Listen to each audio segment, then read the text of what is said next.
జై శ్రీమన్నారాయణ. ఆండాళ్ తిరువడిగళే శరణం. ప్రియ భగవద్బంధువులారా, రేపటి నుంచి మనం ధనుర్మాస మహోత్సవాన్ని జరుపుకోబోతున్నాం. రేపు మధ్యాహ్నం సరిగ్గా 12:57 సూర్యుడు ధనుర్రాశిలోకి ప్రవేశిస్తున్నాడు.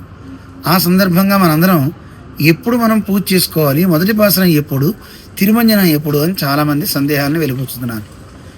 ఈరోజు ఏకాదశి, రేపు ద్వాదశి పారాయణ చేయాలా వద్దా అని కూడా చాలామంది అడుగుతున్నారు. వీడి సమాధానం ఒకటే, ఉదయం ఆరాధన మనం యథాప్రకారంగా చేసుకుంటాం. ఉండలేని వాళ్ళు పళ్ళు లాంటివి ఏమైనా తీసుకోవచ్చును. ఉండగలిగే వాళ్ళం 12:57 అంటే పెద్ద ఎక్కువేం కాదు. ఉదయం ప్రాతరారాధనా కార్యక్రమం నిత్యంగా జరిగే చేసేసుకుని ఆ తర్వాత గోదాకృష్ణులు ఇరువురికి కూడా 11 గంటల దగ్గర నుంచి తిరుమంజనం చేసుకోండి. అంటే అభిషేక కార్యక్రమం, అలంకరణ ఇవన్నీ పూర్తయ్యేసరికి 12:30 ఆ ప్రాంతాలు అవుతాయి.